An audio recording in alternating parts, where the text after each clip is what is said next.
His Holiness Syedna Mufaddal जी,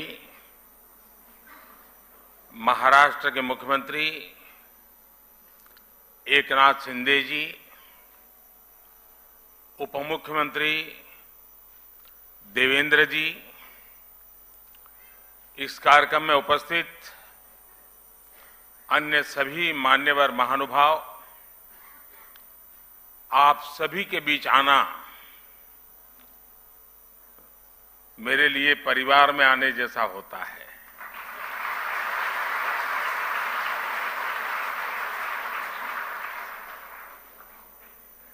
और वो जो मैंने आज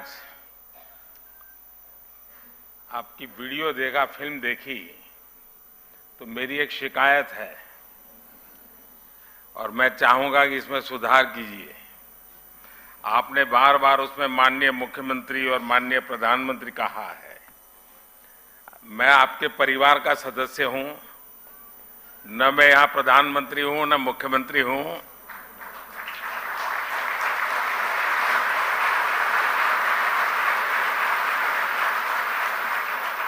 और शायद मुझे जो सौभाग्य मिला है वो बहुत कम लोगों को मिला है।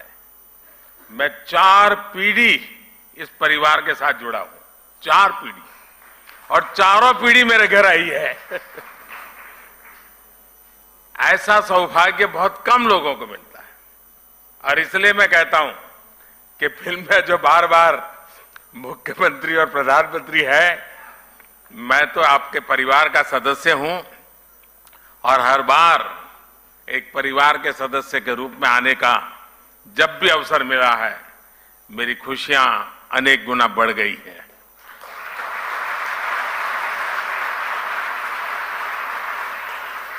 कोई समुदाय, कोई समाज या संगठन, उसकी पहचान इस बात से होती है कि वो समय के अनुसार अपनी प्रासंगिकता को कितना कायम रखता है। समय के साथ परिवर्तन और विकास की इस कसौटी पर दाऊदी बोहरा समुदाय ने हमेशा खुद को खरा साबित किया है। आज अल जमाया तुस्सैफिया जैसे शिक्षा के महत्वपूर्ण केंद्र का विस्तार इसका एक जीता जागता उदाहरण है। मैं संस्था से जुड़े हर व्यक्ति को मुंबई शाखा शुरू होने की और 150 साल पुराना सपना पूरा हुआ है, आपने पूरा किया है, मैं आपको बहुत बहुत बधाई देता हूं, बहुत दिल से बधाई देता हूं। साथियों, दाऊदी बोहरा समुदाय और मेरा रिश्ता कितना पुराना है, ये शायद ही कोई ऐसा होगा जिसको पता न हो। मैं दुनिया में कहीं पर भी गया, वो प्यार यानी एक प्रकार से बरसता रहता है। और मुझे तो, मैं हमेशा एक बात जरूर बताता हूं, मैं सैयदना साहब 99 एज थी, मैं ऐसे ही चला गया वहां सरसपुर।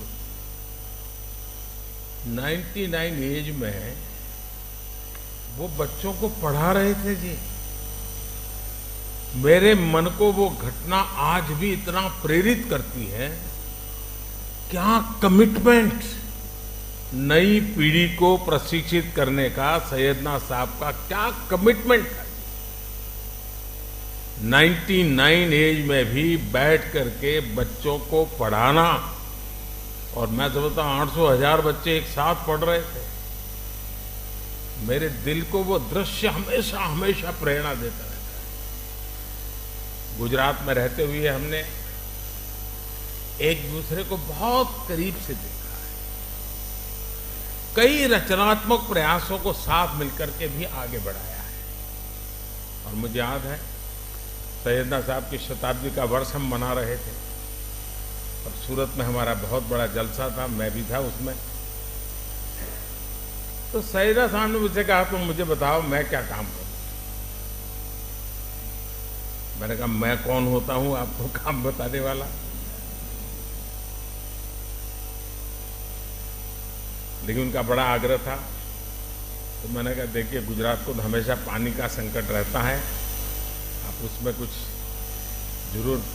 और मैं आज भी कहता हूं उस एक बात को, आज इतने साल हो गए, पानी के रक्षा के काम में आज भी बोहरा समाज के लोग जी जान से लगे हुए, जी जान से लगे हुए। ये मेरा सौभाग्य है। और इसलिए मैं कहता हूं कुपोषण के खिलाफ लड़ाई से लेकर जल संरक्षण के अभियान तक समाज और सरकार कैसे एक दूसरे की ताकत बन सकते हैं, हमने साथ मिलकर के वो किया है और मैं इसका गौरव अनुभव करता हूं। और विशेषकर हिज होलीनेस सैयदना मोहम्मद बुरहानुद्दीन साहब, उनके साथ जब भी मुझे चर्चाएं करने का अवसर मिला, उनकी सक्रियता, उनका सहयोग मेरे लिए भी एक प्रकार से मार्गदर्शक रहा है। मुझे एक बहुत बड़ी ऊर्जा मिलती थी। और जब मैं गुजरात से दिल्ली गया,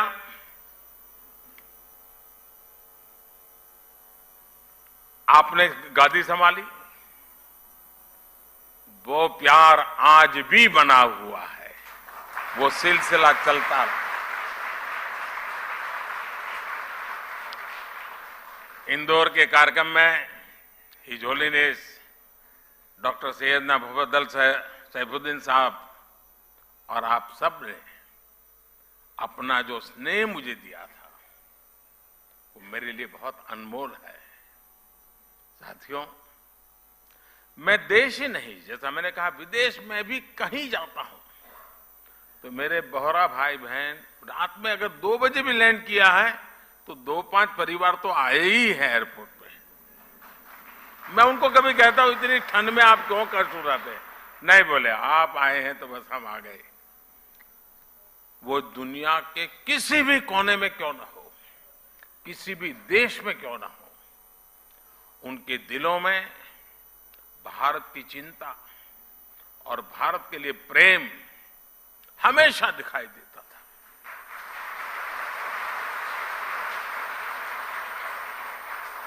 आप सभी की ये भावनाएं, आपका ये प्यार मुझे बार बार आप तक खींच लाता है।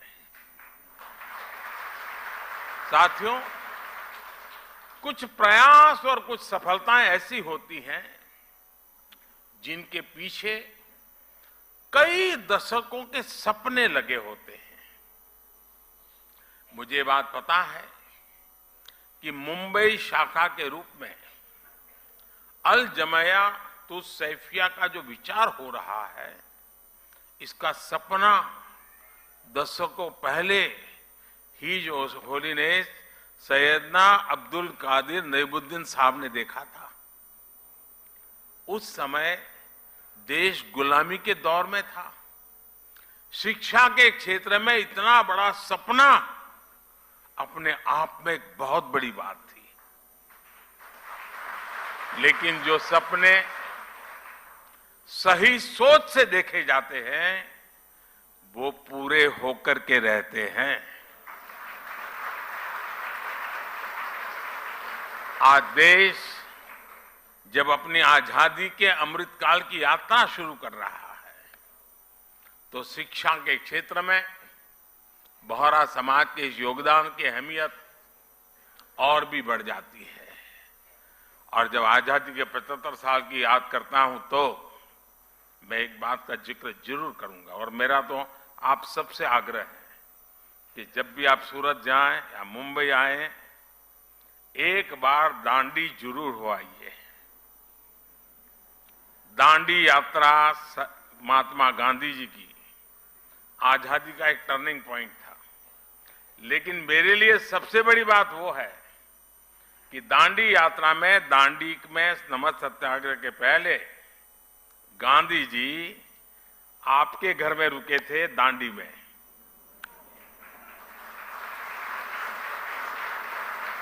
और जब मैं मुख्यमंत्री बना तो मैंने आपसे प्रार्थना की, सैयदना साहब से मैंने कहा, सैयदना साहब मेरे दिल में बहुत बड़ी इच्छा है, एक पल के गंवाए बिना वो बहुत बड़ा बंगलो समुद्र के सामने है बिल्कुल, वो पूरा बंगलो मुझे दे दिया और आज वहां बढ़िया स्मारक बना हुआ है। दांडी यात्रा की स्मृति में सैयदना साहब के वो यादें दांडी यात्रा के साथ अमर हो चुकी है जी।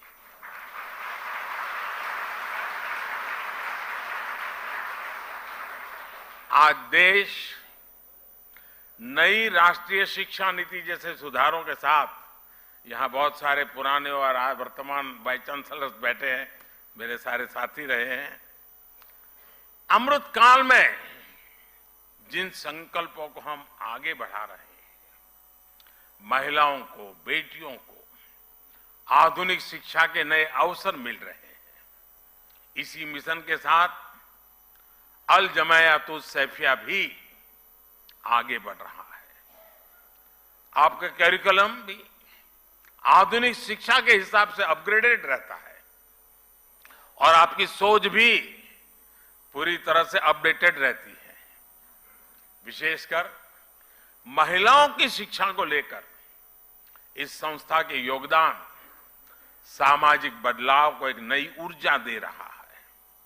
साथियों, शिक्षा के क्षेत्र में भारत कभी नालंदा और तक्षशिला जैसे विश्वविद्यालयों का केंद्र हुआ करता था।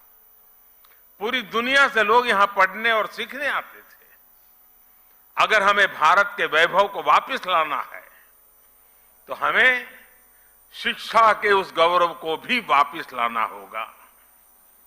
इसलिए आज भारतीय कलेवर में ढली आधुनिक शिक्षा व्यवस्था ये देश की प्राथमिकता है। इसके लिए हम हर स्तर पर काम कर रहे हैं। आपने देखा होगा पिछले 8 वर्षों में रिकॉर्ड संख्या में यूनिवर्सिटीज भी खुली है। मेडिकल एजुकेशन जैसी फील्ड में जहां युवाओं का रुझान भी है और देश की जरूरत भी है, उसे देखते हम हर जिले में मेडिकल कॉलेज खोल रहे हैं।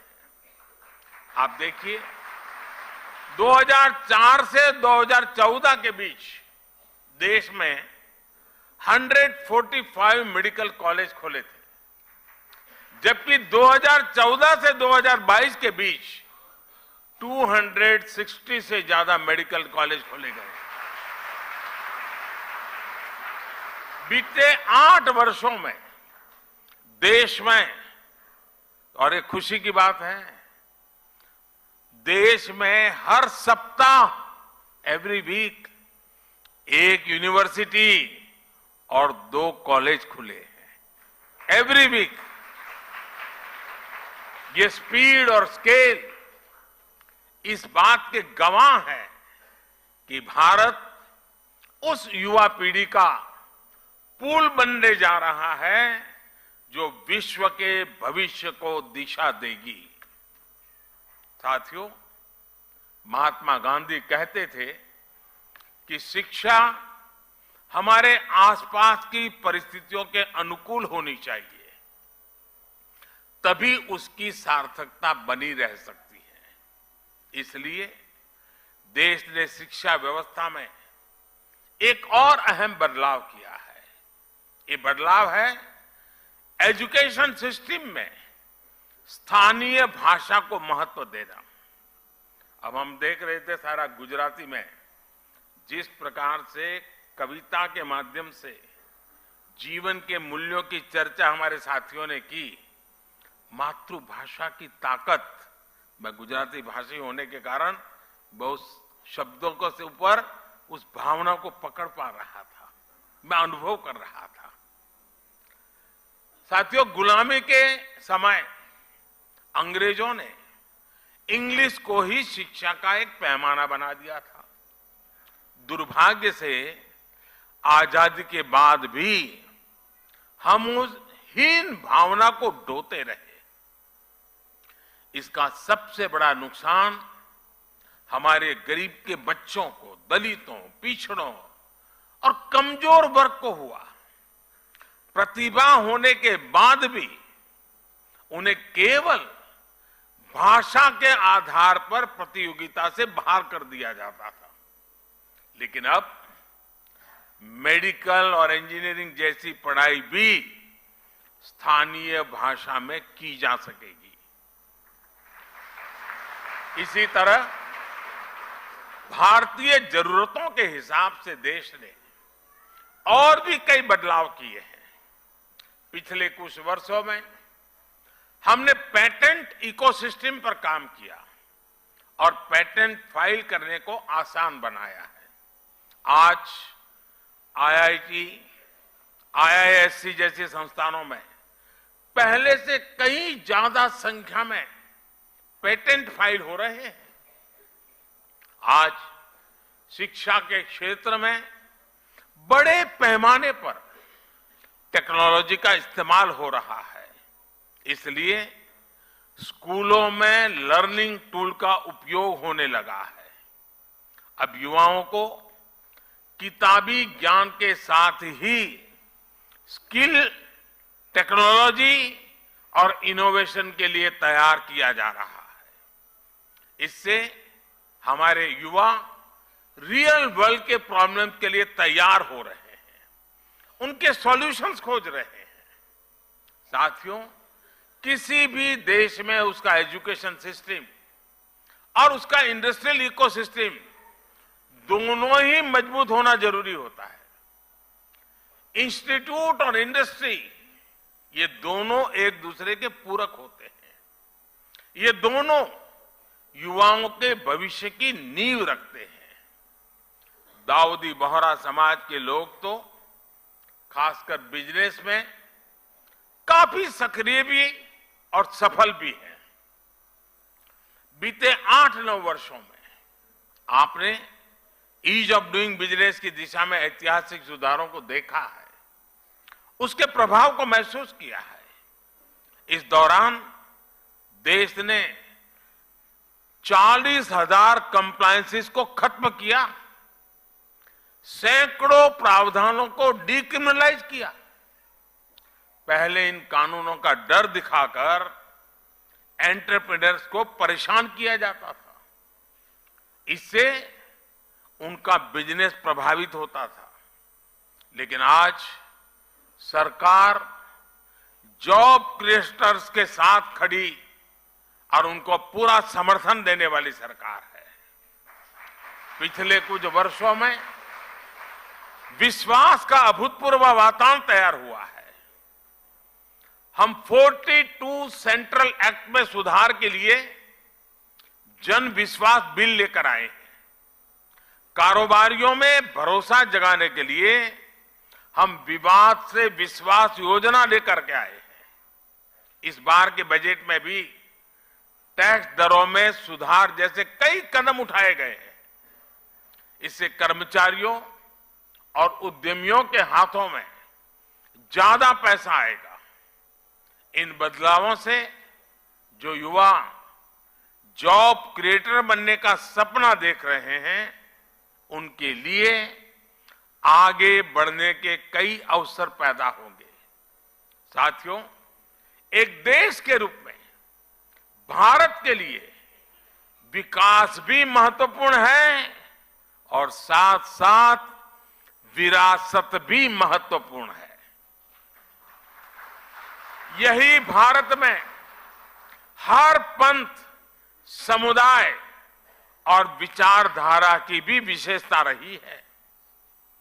इसलिए आज देश परंपरा और आधुनिकता के संगम की तरफ विकास के रास्ते पर आगे बढ़ रहा है। एक और देश में आधुनिक फिजिकल इंफ्रास्ट्रक्चर बन रहा है, तो साथ ही देश सोशल इंफ्रास्ट्रक्चर भी निवेश कर रहा है।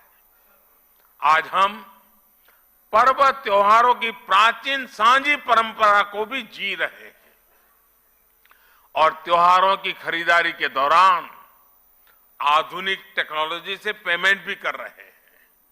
आपने देखा होगा इस बार के बजट में नई तकनीकों की मदद से प्राचीन अभिलेखों को डिजिटाइज करने का ऐलान भी किया गया है। और मैं अभी हमारे जो पुरानी सदियों पुराने जो पुराण है हस्तलिखित वो देख रहा था, तो मैंने आग्रह किया कि भारत सरकार की एक बहुत बड़ी योजना है, हमारे सारे ये चीजें डिजिटलाइज हो जानी चाहिए, आने वाली पीढ़ियों को काम आएगी। मैं चाहूंगा इस तरह के प्रयासों को आगे बढ़ाने के लिए सभी समाज, सभी संप्रदाय आगे आए। किसी भी पद्धति से जुड़े अगर कोई प्राचीन टैक्स है तो उन्हें डिजिटाइज किया जाना चाहिए। बीच में मैं मंगोलिया गया था, तो मंगोलिया में हस्तप्रत भगवान बुद्ध के जमाने की कुछ चीजें थी, अब वहां पड़ी थी, तो मैंने कहा कि आप मुझे दे दीजिए, मैं इसको डिजिटलाइज करता हूं, और उस काम को हमने कर दिया। हर परंपरा, हर आस्था एक सामर्थ्य है। युवाओं को भी इस अभियान से जोड़ा जाना चाहिए। दाऊदी बोहरा समाज इसमें बहुत बड़ी भूमिका निभा सकता है। इसी तरह पर्यावरण संरक्षण हो, मिलेट्स का प्रसार हो, आज भारत इन विषयों पर पूरे विश्व में बड़े अभियान को लीड कर रहा है। आप इन अभियानों में भी जन भागीदारी को बढ़ाने के लिए इन्हें लोगों के बीच लेकर जाने का संकल्प ले सकते हैं। इस वर्ष भारत G20 जैसे महत्वपूर्ण वैश्विक मंच की अध्यक्षता भी कर रहा है। बोहरा समाज के जो लोग विदेशों में फैले हैं, वो इस अवसर पर विश्व के सामने सामर्थ्यवान होते भारत के ब्रांड एम्बेसडर का काम कर सकते हैं। मुझे विश्वास है कि आप हमेशा की तरह इन जिम्मेदारियों का उतनी ही खुशी से निर्वहन करेंगे। विकसित भारत के लक्ष्य तक पहुंचने में दाऊदी बोहरा समुदाय अपनी महत्वपूर्ण भूमिका निभाता रहा है, निभाता रहेगा, ये मेरा पूरा विश्वास है। और इसी कामना और इसी विश्वास के साथ आप सभी को मैं फिर से एक बार बहुत बहुत शुभकामनाएं देता हूं। और इस पवित्र अवसर पर आपने मुझे यहां आने का अवसर दिया। सैयदना साहब का विशेष प्यार रहा है। पार्लियामेंट चल रही थी, फिर भी मेरे लिए यहां आना उतना ही महत्वपूर्ण था, और इसलिए मुझे आज आकर के आप सबके आशीर्वाद लेने का सौभाग्य मिला। मैं फिर एक बार आप सबका हृदय से बहुत बहुत धन्यवाद करता हूं। बहुत बहुत धन्यवाद।